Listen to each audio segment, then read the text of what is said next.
Hey, Mads from Mad Mads Reviews here. Today I'm going to be reviewing The Big Short, which I realize now is a terrible way to start off the new year because that's a very kind of depressing theme. But here it goes. The Big Short was not a film that I had anticipated seeing, not because I wasn't interested in it at all. Actually, I just didn't know it was a film that was being made, which sort of reveals a kind of an underlying issue with my current setup. I switched from having cable, some of the best packages out there, to just having internet using Hulu and Netflix. And I got a little vain with Hulu. I got tired of their ads, so I pay for their ad-free subscription service. And you know what that means? I don't get any ads. I don't get any trailers. I don't get to see any movies that are coming up unless I go into their trailer section and actually go and watch it, which I really haven't been doing. So I didn't know this movie existed, and when it started getting some decent ratings out there, I was like, let me go give it a shot. It's got a decent cast. It seems like it has an interesting story that, maybe I'm not necessarily going to gravitate towards. It might be a little depressing, but hey, if it's getting good reviews, I'm going to go watch it. And for those of you who were like me and didn't know what you were getting into before you went to go see the movie, The Big Short follows three groups of people who were able to anticipate the housing crash of 2007 and were able to profit big from those losses, from people losing their houses, from people not being able to pay their mortgages, all that jazz. They were able to make millions and millions of dollars on, all because they were able to see what other people couldn't at the time. And oh my god, this film was stressful. And I don't mean that in a way where it was like really overly suspense building. I think part of the reason why there was so much stress for me in the film is that you know how the movie's going to end and you're just anticipating it, and you know it's going to be really shitty for a whole lot of people if these people are actually right. And when they finally do succeed, it takes a while to actually get there. But I mean, up to that building point, up to those where you're just waiting for everything to crash, you're waiting for everything to go downhill. It takes a while to happen, and there's a lot of buildup, and they show you a lot of the mortality of the people involved, and the what they're going through, what you're going to have to deal with once the collapse happens. And for me, that was extremely stressful, and you kept waiting for it and waiting for it and waiting for it in the film, only for it to kind of only happen maybe in the last 10 or 15 minutes, I believe, in the film. So it was a very stressful watch for me, but I enjoyed it a lot. There was a lot of great acting in the film, and there was a lot of compelling arguments that you get to see in the film. Part of what I thought made this film really great, not really fun, but great, is that there weren't any real heroes of the story. Because the people that saw the financial crisis coming and were profiting from that loss, they realized, I mean, at first in the beginning of the movie, they're like, yeah, we're going to make tons of money, we're going to be super rich. But by the midway point towards like the end of the film, they start realizing the ramifications of what they're doing. If they are right, if they're going to make all this money and profit from America, the first thing that has to happen is all these people have to lose their jobs, all these people have to lose their housing, they're going to be out on the street, unemployment's going to skyrocket, and America's going to basically just be in the toilet for a very long time. So it was very interesting to see that transition of, oh my god, we kind of ran into something that's extraordinary that we're going to make a lot of money from, we get to be extremely rich, to them thinking, oh my god, if I'm right, I'm kind of a monster. I'm as much of a hypocrite as the bankers that we hate, that we're trying to destroy here as well, because with their downfall, we're going to profit. The acting was pretty good in this film. Steve Carell did a solid job, although a lot of times I felt like he was channeling like a slightly more intelligent Michael Scott.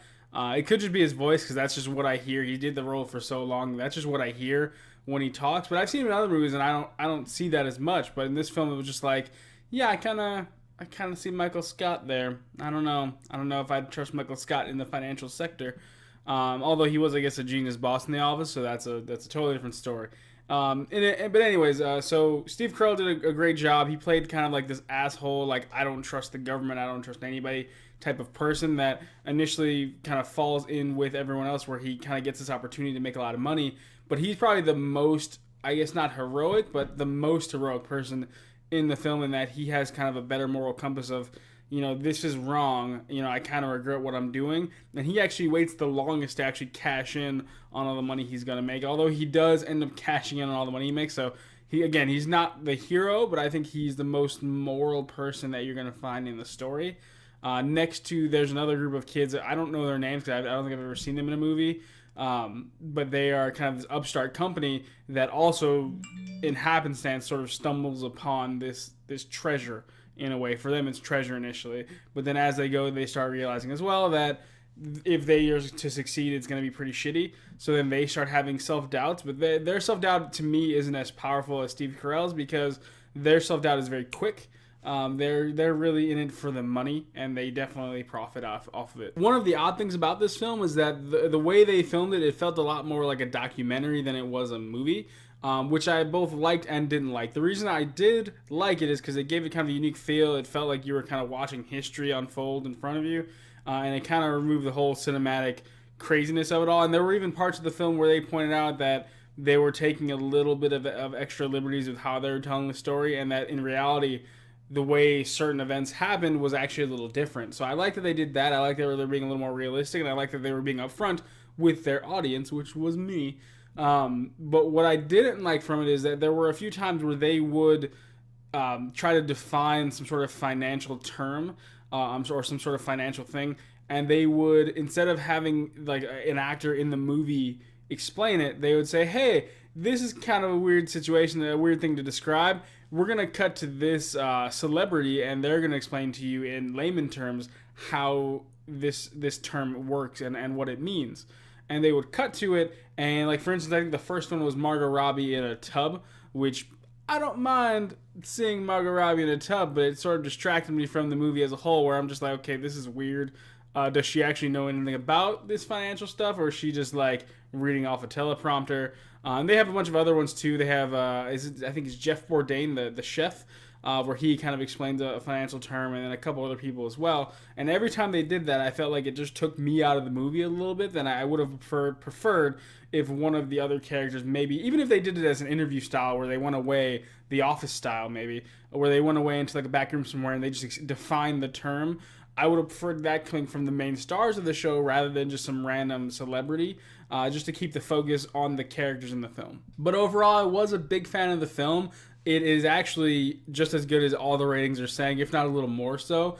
It was a very entertaining, it was very interesting, it kept me on the edge of my seat the whole time, it kept me stressed out the whole time. So I definitely recommend going to see this movie. I'm just sad that it had to happen in the very first movie I saw in 2016. I thought it was kind of a depressing way to start the year.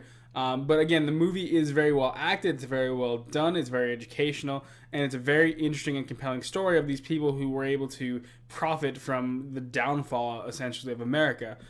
So go watch it, it's amazing. You're gonna love it, and let me know what you think in the comments. And if you like this video, feel free to hit that lovely like button, and feel free to subscribe to our channel. And if you also wanted to get more of our awesome content, feel free to go to madmazreviews.com, where we have even more reviews on anime, television, and other movies that we might not have on our channel here. And I look forward to seeing you next time.